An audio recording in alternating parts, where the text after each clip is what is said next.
Everyone and welcome to instant biology by doctor Nilabh. मैं फिर से आ गया हूं आपके बीच में आपको एक बहुत इंपॉर्टेंट इन्फॉर्मेशन देने के लिए। आप सभी लोगों को जानकारी होगी कि Jawaharlal Nehru centre for advance scientific research, जिसको शॉर्ट में JNCASR भी कहा जाता है, ये एक ऑटोनॉमस इंस्टीट्यूशन है जो department of science and technology government of India के अंडर आता है। इसको डीम टू बी यूनिवर्सिटी का भी हम कह सकते हैं टाइटल मिला हुआ है। तो अब इस इंस्टीट्यूशन ने, ये एक बहुत ही रिनाउंड इंस्टीट्यूशन है, यहाँ पे बहुत ज़बरदस्त रिसर्च होती है, बहुत अलग अलग प्रोग्राम्स होते हैं। इस इंस्टीट्यूशन ने अपने यहाँ पोस्ट ग्रेजुएट और रिसर्च प्रोग्राम 2024 के लिए एडमिशन नोटिफिकेशन जारी कर दिया है। तो ये वीडियो लास्ट तक ज़रूर देखिएगा, क्योंकि मैं इसमें आपको सारी डिटेल्स देने वाला हूँ कि किस तरीके से आप अप्लाई कर सकते हैं, कौन कौन से प्रोग्राम्स के लिए क्या क्या एलिजिबिलिटी क्राइटेरिया है उसके बारे में भी बताऊंगा, क्या डेडलाइंस हैं उसके बारे में भी बताऊंगा, फेलोशिप्स अवेलेबल हैं या नहीं उसके बारे में भी बताऊंगा। और आपको जान करके ताज्जुब होगा कि यहाँ पे बहुत ही अच्छी फेलोशिप्स भी अवेलेबल हैं अलग अलग प्रोग्राम से रिलेटेड। तो चलिए बिना देर किए हुए वीडियो की शुरुआत करते हैं। वीडियो शुरू करने से पहले आपसे एक बहुत हम्बल रिक्वेस्ट है कि अगर आपको इस चैनल पे दिया जाने वाला कंटेंट पसंद आता है तो इस चैनल को ज़रूर सब्सक्राइब करिएगा और वीडियो को लाइक किए बिना मत जाइएगा। इससे हमें कंटिन्यूअस मोटिवेशन मिलता है ताकि हम आपके लिए और बेहतर कंटेंट ले करके आ सकें। तो चलिए वीडियो की शुरुआत करते हैं। सबसे पहले तो आप इस लिंक को देख लीजिए। ये लिंक मैं डिस्क्रिप्शन सेक्शन में भी दे दूंगा ताकि आप डायरेक्टली क्लिक करके यहाँ पे आ सकें। अपार्ट फ्रॉम दैट, इससे रिलेटेड जो भी PDF है वो मैं अपने टेलीग्राम ग्रुप के ऊपर भी पोस्ट कर दूंगा। टेलीग्राम ग्रुप का लिंक डिस्क्रिप्शन सेक्शन में दिया हुआ है, आप ज़रूर वहाँ पे ज्वाइन कर लीजिएगा। चलिए तो शुरुआत करते हैं। तो यहाँ पे आप देख सकते हैं admission to post graduate and research programmes 2024। कौन कौन से प्रोग्राम्स में यहाँ पे नोटिफिकेशन जारी हुआ है, किस किस प्रोग्राम के लिए। तो आप देख सकते हैं रिसर्च प्रोग्राम्स यानी कि PhD, MS इंजीनियरिंग या MS research, master of sciences in chemistry, ये 2 साल का प्रोग्राम है। Master of science in inter disciplinary bio science, ये भी 2 साल का प्रोग्राम है। इंटीग्रेटेड PhD प्रोग्राम्स भी यहाँ पे इसके लिए भी एडमिशन्स होने वाले हैं। और post graduate diploma in material science, इसके लिए भी यहाँ पे एडमिशन होने वाला है। तो ज़्यादा जानकारी के लिए इन्होंने ये लिंक दिया हुआ है, इसके ऊपर आप क्लिक कर सकते हैं। तो अभी मैं क्लिक करके आपको दिखा देता हूँ। अपार्ट फ्रॉम दैट, जो लास्ट डेट है अप्लाई करने की वो 15 अप्रैल 2024 है, ये भी बात ध्यान रखिएगा। तो अभी आपके पास टाइम है। अपार्ट फ्रॉम दैट, जब आप अप्लाई करना चाहें, यानी कि जब जितने भी प्रॉस्पेक्टस वगैरह या ब्रोचर वगैरह दिया हुआ है उसको स्टडी करने के बाद ही आप अप्लाई करें। उसको स्टडी करने के लिए ये लिंक दिया हुआ है और अप्लाई करने के लिए ये लिंक दिया हुआ है। तो मैं अभी दोनों लिंक पे क्लिक करके आपको एग्जैक्टली सारी डिटेल्स बताने वाला हूँ। तो सबसे पहले हम लोग देखते हैं कि कौन कौन से प्रोग्राम्स हैं, कौन कौन से प्रोग्राम्स में आपकी एलिजिबिलिटी है और किस तरीके से फॉर्म फिल कर सकते हैं। तो चलिए सबसे पहले ऊपर वाले लिंक के ऊपर क्लिक करते हैं। तो आप देख सकते हैं यहाँ पे जितने भी प्रोग्राम्स हैं उनके बारे में डिटेल्स दी हुई है। तो देख सकते हैं research programmes and details regarding eligibility criteria, selection and fellowships. तो अगर हम नीचे स्क्रॉल करते हुए जाएं तो यहाँ पे कौन कौन से यूनिट्स जो हैं वहाँ पे ये प्रोग्राम्स हैं, और वो यूनिट PhD प्रोग्राम ऑफर कर रही है कि MS इंजीनियरिंग कर रही है कि MS रिसर्च कर रही है कि इंटीग्रेटेड PhD कर रही है, ये सारी की सारी डिटेल्स यहाँ पे दी हुई है। तो जल्दी से इसको समझ लेते हैं। सबसे पहला तो केमिस्ट्री है, तो केमिस्ट्री के स्टूडेंट्स इसको देख सकते हैं, ये इंजीनियरिंग और मैकेनिक्स यूनिट का है। इसके अलावा इवोल्यूशनरी एंड ऑर्गेनिज्म बायोलॉजी, जो ये यूनिट है, ये हमारी बायोलॉजिकल साइंसेज से रिलेटेड है। तो यहाँ पे देख सकते हैं कि आप ये PhD प्रोग्राम कंडक्ट करवाती है। एक चीज़ तो ये हो गई। इसके अलावा अगर हम देखें तो ये molecular biology and genetics programme भी कंडक्ट करवाती है। तो ये molecular biology and genetics programme जो है, ये वाला जो यूनिट है, molecular biology and genetics unit जो है, ये PhD प्रोग्राम भी कंडक्ट करवाएगा और इंटीग्रेटेड PhD प्रोग्राम भी कंडक्ट करवाएगा। इसके अलावा अगर हम और नीचे जाएं तो ये न्यूरो साइंस यूनिट के बारे में दिया हुआ है, ये आपका PhD प्रोग्राम कंडक्ट करवाएगा। यहाँ पे दिया हुआ देखिए PhD के नीचे यस लिखा हुआ है, PhD प्रोग्राम कंडक्ट करवाएगा। इसके अलावा अगर आप देखें तो यहाँ से आप इसको भी देख सकते हैं, MSc इंटरडिसिप्लिनरी बायो साइंस।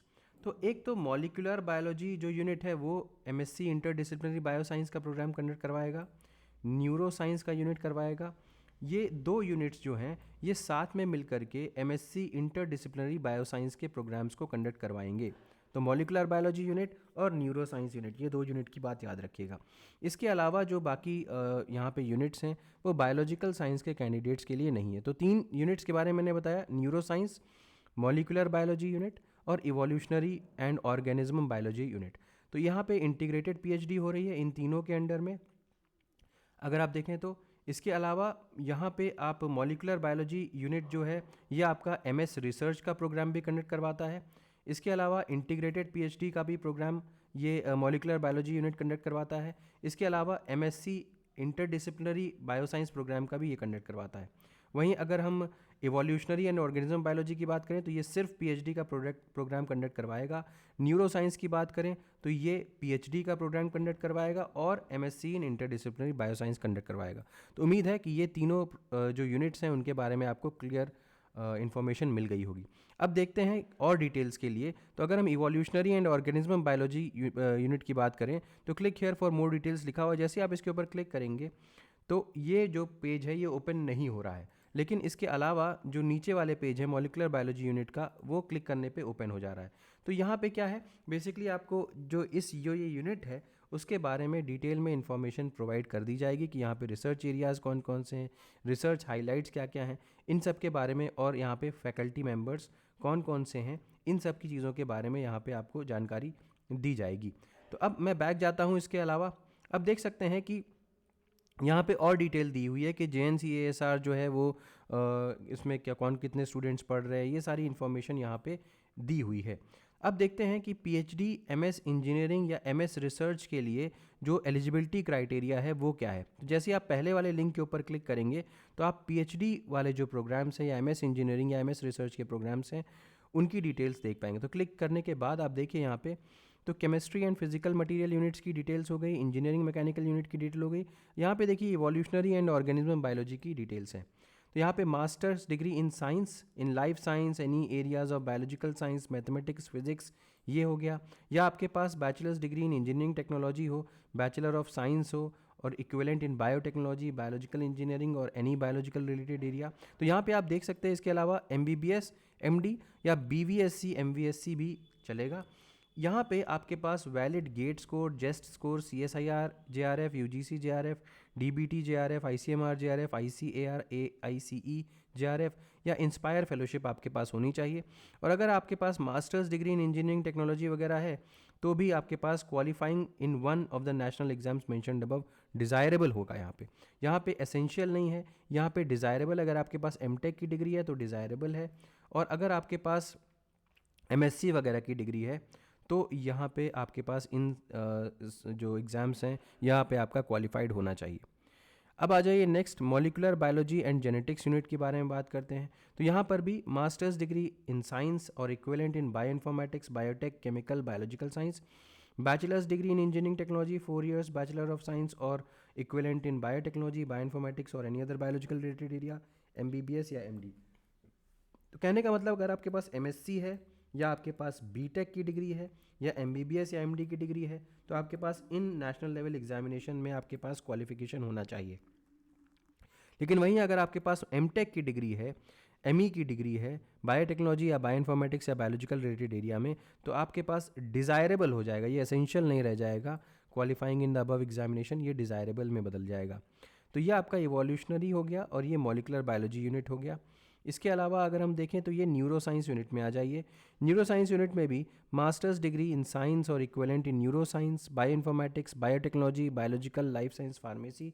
इसके अलावा 4 साल की बैचलर ऑफ साइंस डिग्री अगर है आपके पास इन बायोटेक्नोलॉजी वगैरह। इसके अलावा MBBS MD है। इसके अलावा अगर आपके पास BTech की डिग्री है एंड मास्टर्स या 4 years बैचलर्स डिग्री है नॉन बायोलॉजिकल एरिया तो भी आप अप्लाई कर सकते हैं। या फाइनली अगर आपके पास MTech की डिग्री है तो भी आप अप्लाई कर सकते हैं। सेम वही कॉन्सेप्ट यहाँ पर भी है कि अगर ऊपर ये वाला क्वालिफिकेशन है आपके पास तो आपको इन एग्जामिनेशंस को क्वालिफाई करना होगा, और अगर आपके पास ये नीचे वाला अगर है तो आपको डिज़ायरेबल हो जाएगा ये। तो ये सारी की सारी डिटेल्स हो गई। अब बात करते हैं कि सिलेक्शन प्रोसीजर PhD प्रोग्राम में किस तरीके से होगा। तो कैंडिडेट्स जो हैं वो इंटरव्यू के लिए शॉर्टलिस्टेड होंगे, और इंटरव्यू के बेसिस पे, इंटरव्यू के परफॉर्मेंस के बेसिस पे, जहाँ पे उनका एकेडमिक परफॉर्मेंस भी कंसिडर किया जाएगा, इंटरव्यू का परफॉर्मेंस भी कंसिडर किया जाएगा, उसके बाद उनको सेलेक्ट किया जाएगा। फेलोशिप्स के बारे में बात करूँ तो PhD students will receive JRF SRF जैसे कि 37,000 पर मंथ 2 साल के लिए पहले, और 42,000 पर मंथ नेक्स्ट 3 साल के लिए दिए जाएंगे। MS रिसर्च या MS इंजीनियरिंग स्टूडेंट्स को 37,000 पर मंथ का फेलोशिप दिया जाएगा। मेडिकल इंश्योरेंस फैसिलिटी जो है वो यहाँ पे अवेलेबल होगी। ट्रैवल ग्रांट्स भी दिए जाएंगे पीएचडी को स्टूडेंट्स को, one time student travel grant up to 1 lakh rupees यहाँ पे दिया जाएगा। एमएस इंजीनियरिंग या एमएस रिसर्च स्टूडेंट्स को 40,000 रुपये दिया जाएगा। तो ये सारी की सारी डिटेल्स होंगी और यहाँ पे ट्यूशन फ़ीस दी हुई है, आप इसको स्टडी कर सकते हैं। मैं बैक चलता हूँ क्योंकि हम लोगों ने पीएचडी के बारे में बात किया है, अभी इंटीग्रेटेड पीएचडी देख लेते हैं। इंटीग्रेटेड पीएचडी प्रोग्राम में यहाँ पे आप बायोलॉजिकल साइंसेज में देख सकते हैं, jointly offered by MBGU and NSU. तो students with minimum 55% marks at bachelors degree और equivalent degree in physical, chemical और biological science including biotech, pharmaceutical, veterinary science, agriculture science, BE tech degree और equivalent degree, और candidates who have qualified JAM 2024 are encourage to apply. तो अगर हम integrated PhD की बात कर रहे हैं तो आपके पास ये तो होना ही होना चाहिए, और दूसरा अगर आपके पास जैम है तो आप और भी अच्छी चीज़ है।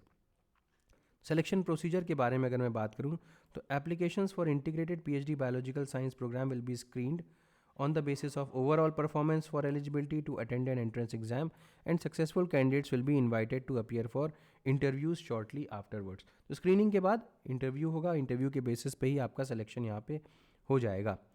नेक्स्ट अगर हम बात करते हैं तो स्कॉलरशिप देखिए, तो इंटीग्रेटेड पीएचडी स्टूडेंट्स को शुरुआत में 19,000 रुपये पहले 2 साल के लिए, 37,000 rupees during the 3rd and 4th year and 42,000 rupees during the 5th, 6th and 7th year मिलेगा। मेडिकल इंश्योरेंस फैसिलिटी भी है, ट्रैवल ग्रांट्स की फैसिलिटी भी यहाँ पे वही है, और ट्यूशन फीस वगैरह यहाँ पे डिटेल दिया हुआ है, ज़्यादा महंगा नहीं है, आप इसको स्टडी कर सकते हैं। तो ये इंटीग्रेटेड पीएचडी प्रोग्राम हो गया। वापस आते हैं और देख लेते हैं मास्टर्स प्रोग्राम इन केमिस्ट्री, आप देख लीजिएगा। और लास्ट है मास्टर्स प्रोग्राम इन इंटरडिसिप्लिनरी बायोसाइंस। इसके ऊपर जैसे ही क्लिक करेंगे तो ये प्रोग्राम की डिटेल्स आ जाएगी। तो जो मैंने आपको पहले भी बताया था कि मॉलिकुलर बायोलॉजी और जेनेटिक्स यूनिट जो है और वो न्यूरो साइंस यूनिट जो है, यहाँ पे मिल करके मास्टर्स प्रोग्राम इन इंटरडिसिप्लिनरी बायोसाइंस बीएससी ग्रेजुएट्स के लिए कंडक्ट करवाते हैं, and with an option to specialize in epigenetics and disease, neurosciences, human disease genetics और chemical biology to approach to understanding disease biology and drug discovery। अब ये programme जो है 2 साल का है और यहाँ पे basic and specialised courses, seminars और रिसर्च प्रोजेक्ट्स जो हैं वो प्रोवाइड किए जाएंगे। अगर हम बात करते हैं कि एलिजिबिलिटी की, तो अगर आपके पास 55% मार्क्स हैं in bachelors degree in any branch of biological science with chemistry as a significant subject and who have qualified JAM 2024, वो यहाँ पे एग्ज़ाम के लिए एलिजिबल है। सिलेक्शन प्रोसीजर क्या होगा, इंटरव्यू यहाँ पे कॉल होगा, डायरेक्टली कॉल इंटरव्यू का आएगा और उसके बाद इंटरव्यूज़ के बेसिस पे आपका सिलेक्शन होगा। ट्यूशन फीस की अगर हम बात करें तो fees would be as per the norms of the centre, आप इसको स्टडी कर सकते हैं। यहाँ पे स्कॉलरशिप वगैरह नहीं प्रोवाइड की जाएगी। तो ये हो गया आपके तीनों प्रोग्राम्स के बारे में, ये जो यहाँ पे हैं, जैसे कि पीएचडी वाला प्रोग्राम हो गया इंटीग्रेटेड पीएचडी प्रोग्राम, और मास्टर्स प्रोग्राम इन इंटरडिसिप्लिनरी बायोसाइंसेज। तो ये सारी की सारी डिटेल्स हुई। अब देखते हैं कि यहाँ पे आपको अगर अप्लाई करना है तो किस तरीके से आप अप्लाई कर सकते हैं, इस चीज़ को भी देख लीजिए। तो पहले मैं बैक जाता हूँ जहाँ पे से हम लोगों ने शुरुआत की थी। तो ये देखिए, ये अब ये दूसरा यहाँ पे लिंक है, इसके ऊपर क्लिक कर देते हैं। इसके ऊपर लिंक करने के साथ ही यहाँ पे आप ब्रोचर डाउनलोड कर सकते हैं, एडवर्टाइजमेंट डाउनलोड कर सकते हैं, लेकिन हालांकि उसमें सारी बातें वही दी हुई हैं जो मैं आपको ऑलरेडी बता चुका हूँ। अब यहाँ पे आप जब अप्लाई करना चाहते हैं तो टू अप्लाई क्लिक हेयर, यहाँ पे अप्लाई करने के लिए क्लिक करिए और उसके बाद यहाँ पे सारी डिटेल्स फिल कर दीजिए। तो पहले तो आपको रजिस्टर करना पड़ेगा और रजिस्टर करने के बाद आप पूरा फॉर्म फिल कर सकते हैं। आप उसमें फिल कर सकते हैं कि आपको कौन सी डिग्री के लिए अप्लाई करना है। याद रखिएगा कि ऑनलाइन एप्लीकेशन की डेडलाइन अप्रैल 15 है और यहाँ से आप एप्लीकेशन फॉर्म डाउनलोड कर सकते हैं, या इन्फॉर्मेशन ब्रोचर डाउनलोड कर सकते हैं। जैसे ही आप यहाँ से रजिस्टर करेंगे, लॉगिन करेंगे, तो लॉगिन डिटेल्स आपको मिल जाएंगी और उसके बाद आप पूरा का पूरा फॉर्म फिल करिएगा। तो ये डिटेल हो गई JNCASR के बारे में। मुझे उम्मीद है कि आपको सारी इन्फॉर्मेशन समझ में आ गई होगी। अगर ये वीडियो पसंद आया है तो इसे ज़रूर लाइक करिएगा, चैनल को सब्सक्राइब करना ना भूलिएगा, बेल आइकन को ज़रूर प्रेस करिएगा और अपने फ्रेंड्स के साथ भी ज़रूर शेयर करिएगा। Thank you so much, have a good day.